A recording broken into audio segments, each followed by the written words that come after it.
Imagina tener tu buen negocio de ventas y que la vida te empiece a iluminar, pero tener una pareja que te humilla, te insulta, te trata como una mujer cualquiera y en un ataque de ira sea capaz de sacarte un ojo. Bueno, aunque suene demasiado grave, es real. Aquí te cuento la terrible historia de Nabila Rifo.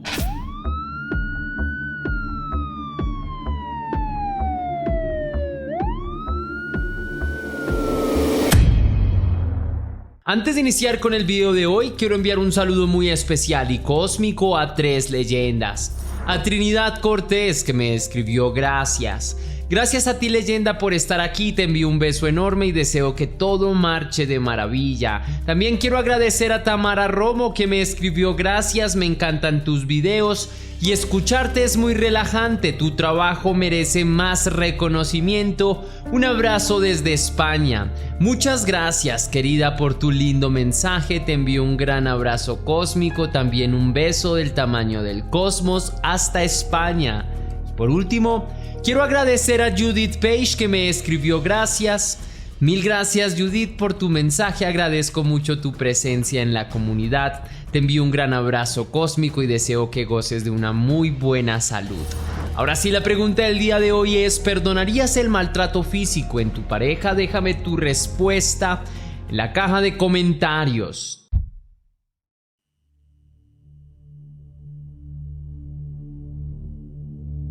Corrían las horas de la madrugada del 14 de mayo del 2016 en las calles de Coyohaique, una región chilena ubicada aproximadamente a 1400 kilómetros del sur de Santiago.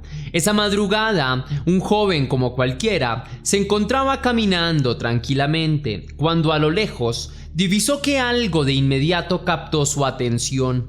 El joven se fue acercando cada vez más y la imagen se iba aclarando. Más adelante, se encontraba un cuerpo en medio de la calle.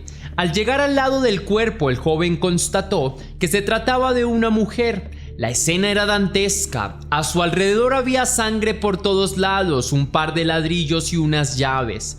La mujer estaba semidesnuda, tenía golpes a lo largo de su cuerpo. Su palidez era cercana a la de la muerte. En su rostro la sangre era más abundante, sus labios estaban muy hinchados y sus ojos habían sido extraídos de sus cuencas. Inmediatamente el joven avisó a los carabineros de Chile, quienes en cuestión de minutos llegaron al lugar de los hechos. La mujer fue trasladada inmediatamente al hospital de la ciudad, pues todavía se encontraba con vida. Entretanto, las autoridades acordonaron la zona y empezaron a recoger evidencias. En la escena del crimen se encontró uno de los globos oculares de la mujer. En un principio, se creyó que las llaves de auto que estaban en el lugar del ataque habían sido el arma con la cual se le habían extraído los ojos a la mujer. La joven atacada ingresó al hospital a las 6:30 de la mañana en estado de coma. Su estado era bastante delicado, pues se diagnosticó hipotermia y shock hipovolémico. Además presentaba signos de trauma facial y craneal. Tenía 2 fracturas en el cráneo, fracturas en los huesos de la cara, pérdida de varias de sus piezas dentales, lesiones en pabellón auricular derecho, lesiones en la piel y en sus extremidades, además de una lesión que le provocó la pérdida irreversible de la vista.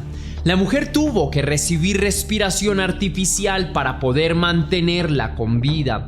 También pasó por una cirugía que duró más de 4 horas, en la cual los médicos trataron sus fracturas craneales y a realizar aseo quirúrgico en la zona ocular, donde se presentaban las lesiones más grandes. Luego de salir de la cirugía, la joven permaneció en coma durante varias semanas más. No sería sino hasta la 5ª semana que la joven recuperó la conciencia. Durante varias semanas la mujer había permanecido sin poder ser identificada, pero más tarde se comprobó su identidad. Pero, ¿quién era esta mujer que había sido salvajemente atacada?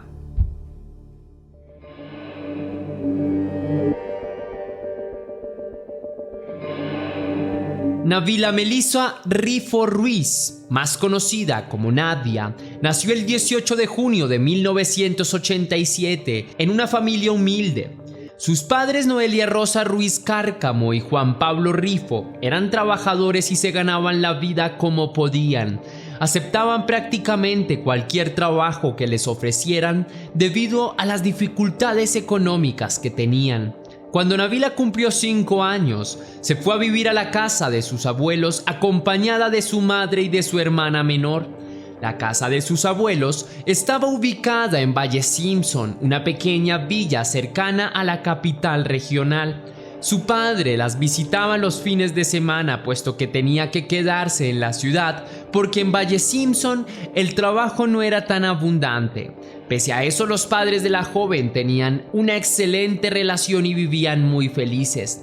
Un tiempo después, Juan Pablo consiguió un mejor empleo que le permitía costear una casa en la ciudad. En consecuencia, dijeron mudarse a una pequeña casa ubicada en Errázuriz, donde vivieron durante un buen tiempo. Fue allí donde nacieron otros 2 pequeños, un niño y una niña. La niña nació con una condición médica delicada, razón por la cual su madre tenía que viajar constantemente con ella a Santiago para que recibiera tratamiento médico. La vida de Nabila y su familia era bastante humilde, apenas se podían dar lujos y vivían con lo justo. Pese a esto, el carácter de la joven nunca se había visto mermado por la complicada situación económica de su familia.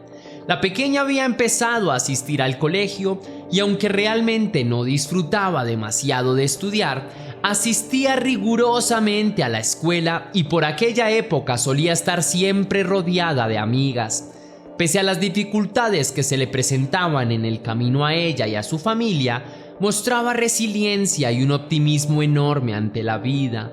Sin embargo, la situación no mejoró y una gran hecatombe ocurrió en la vida familiar. Cuando Nabila cursaba 7º grado, tuvo que suspender sus estudios. El 7 de noviembre de 2001, su padre falleció. Su madre tuvo entonces que hacerse cargo de los gastos económicos del hogar y de sus 4 hijos.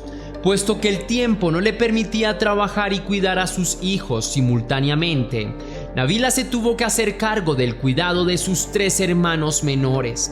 La madre de los jóvenes trabajaba la mayor parte del día mientras Nabila se hacía cargo del cuidado de los pequeños. Esta situación se mantuvo durante un buen tiempo. Luego de 4 años, Noelia conoció a otro hombre con el que tuvo otra hija. La madre de la joven sufrió violencia familiar durante mucho tiempo y pese a que lo denunció innumerables veces, el hombre terminaba siempre en libertad y volvía una y otra vez a agredirla a ella y a su familia. El acoso por parte de este hombre terminó cuando finalmente la justicia lo privó durante varios años de su libertad. Solo ahí, Noelia y su familia pudieron recuperar un poco la calma. Sin embargo, esta dinámica de violencia machista no iba a marcar solo una etapa en la vida de Noelia, sino también de su hija Nabila. A los 17, Nabila conoció a un hombre mucho mayor a ella y se enamoró perdidamente de él. Producto de este amor precoz, la joven quedó embarazada. Cuando se enteró que el hombre tenía familia, prefirió no contarle nada y hacerse cargo ella sola de su hijo. Su madre fue un apoyo incondicional. Vivían todos juntos en la pequeña casa, en compañía de sus hermanos. Por aquella época, Nabila sentía un miedo constante a que los servicios de bienestar infantil le quitaran a su hijo por ser una madre menor de edad y por no poderle brindar las garantías económicas que el pequeño necesitaba. Justo en ese momento apareció un hombre llamado Luis Torres. Tenía 50 años y se ofreció a darle el apellido al pequeño para que no se lo quitaran, aunque en principio no se había pactado una relación. Nabila salía mucho de la casa para evitar los problemas que por ese tiempo su madre tenía con aquel padrastro que la maltrataba.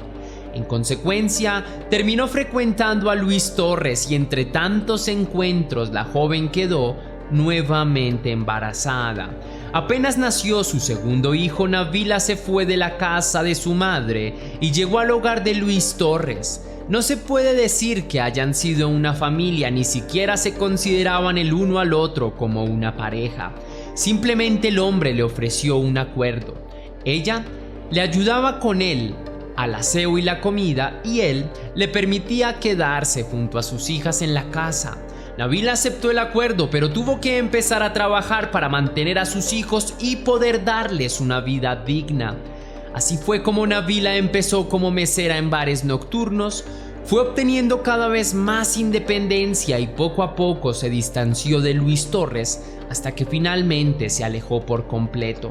Ahí fue cuando apareció en su vida Mauricio Ortega.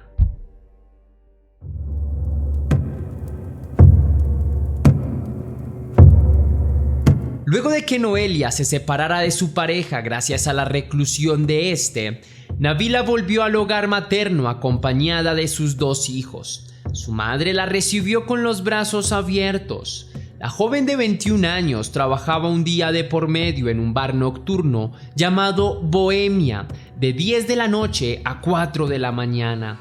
En el lugar, los clientes frecuentes la estimaban mucho y le dejaban buenas propinas. Gracias a esto, Nabila empezó a comprar cosas para sus hijos y para ella misma, un lujo que nunca antes en su vida se había podido dar. Pese a las circunstancias adversas, las cosas parecían mejorar. Fue en su lugar de trabajo en donde Nabila conoció a Mauricio. Este era cliente frecuente del bar y aunque en un principio la joven lo encontraba arrogante, empezaron a hablar. El hombre se ofreció a llevarla hasta casa y luego de algunos meses de charlas y coqueteos, Nabila finalmente se enamoró. La joven se enteró de que Ortega había estado casado, pero su mujer lo había dejado pues se emborrachaba demasiado y supuestamente era violento. Ella pensó que tan solo eran rumores y decidió seguir adelante con su relación. 3 años después, Nabila volvió a quedar embarazada. Mauricio Ortega era el padre de su 3er hijo. Pese a que en un principio la joven había visto cualidades que le hacían pensar que era un hombre ideal, muchas cosas habían cambiado en el comportamiento del hombre.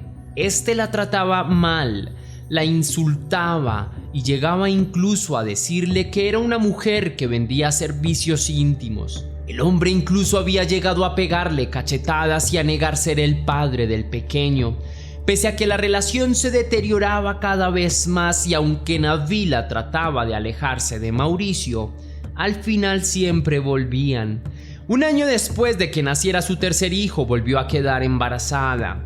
Poco después del nacimiento de su 4º y último hijo, le aprobaron un apartamento para el que se había postulado. Como no tenía demasiado dinero para pagar una de las cuotas, decidió vender algunos de los muebles que tenía en casa por internet y puesto que el negocio le salió muy bien, allí empezó su emprendimiento en la compra y venta de muebles por internet. Entretanto, la relación con Ortega se hacía cada vez más insoportable. El hombre aprovechaba cada oportunidad para insultarla o hacerla sentir mal, se reía del negocio que ella había montado y la humillaba de manera constante. Si Nabila no se alejó radicalmente de Ortega, fue porque nunca tuvo suficiente apoyo y porque no quería que sus hijos crecieran sin su padre al lado.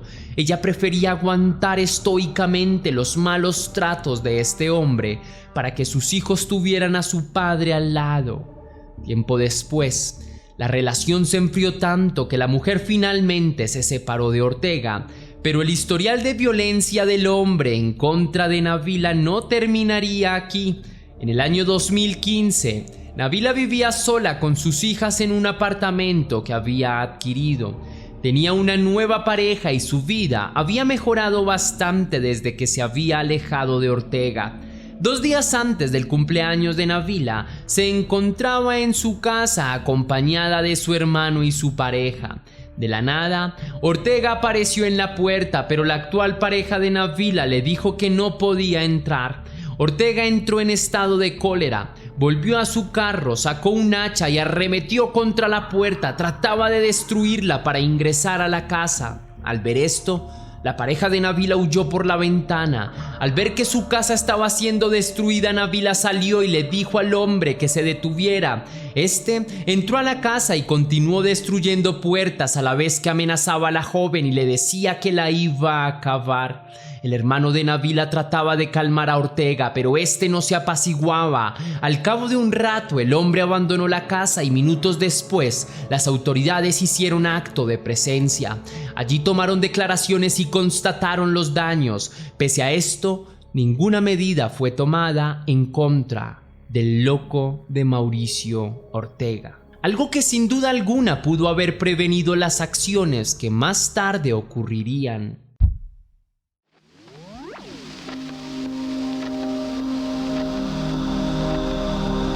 Casi un mes después de que se produjera el ataque, Nabila se despertó y se dio cuenta que su caso era conocido en Chile. Cientos de mujeres se manifestaban en contra de la violencia machista y los feminicidios y clamaban por justicia. Pocos días después de que Nabila se despertó, fue interrogada por las autoridades para tratar de esclarecer qué había sucedido.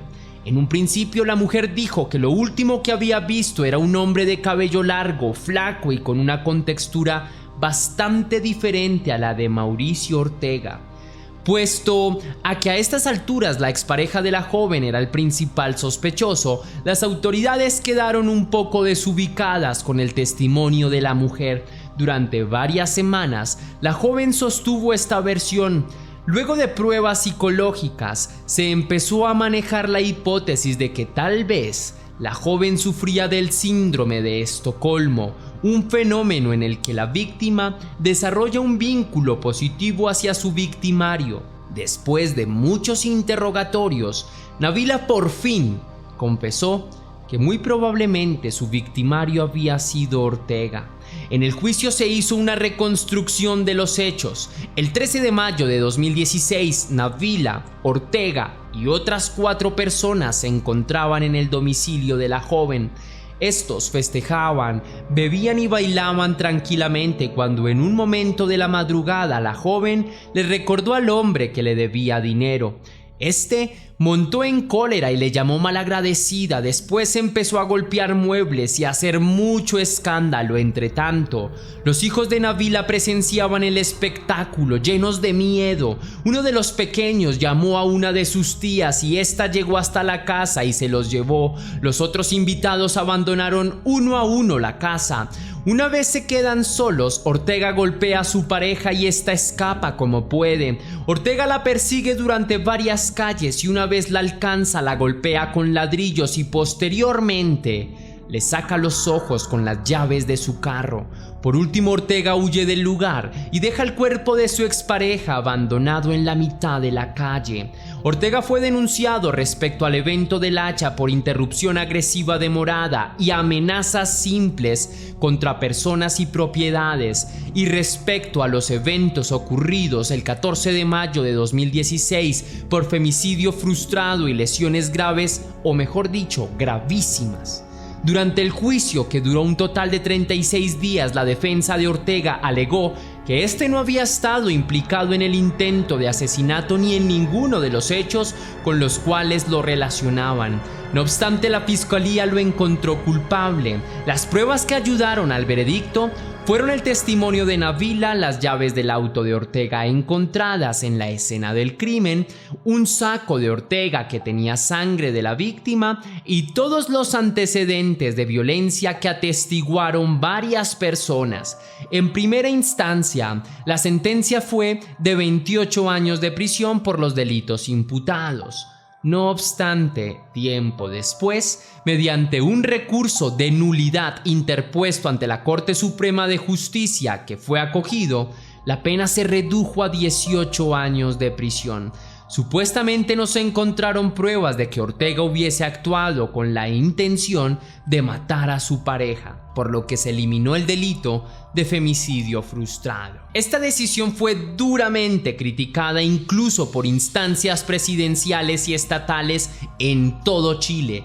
Este caso no puso en tela de juicio la manera de impartir justicia en Chile, sino también la forma en la cual los medios de comunicación dan cobertura a este tipo de eventos y cómo muchas veces se meten en la vida de las víctimas sin respetar su intimidad, pues en este caso un medio de comunicación chileno dio a conocer detalles de la vida íntima de Nabila sin que éstas tuvieran ninguna incidencia en el caso, un elemento que sin duda alguna transgrede los umbrales de la privacidad, pero que son aprovechados por los medios para generar mayor visibilidad, sin tener en cuenta que esto también genera revictimización hacia las mujeres. Espero que se haga justicia en el caso de Nabila y que Ortega pase los años que merece en prisión.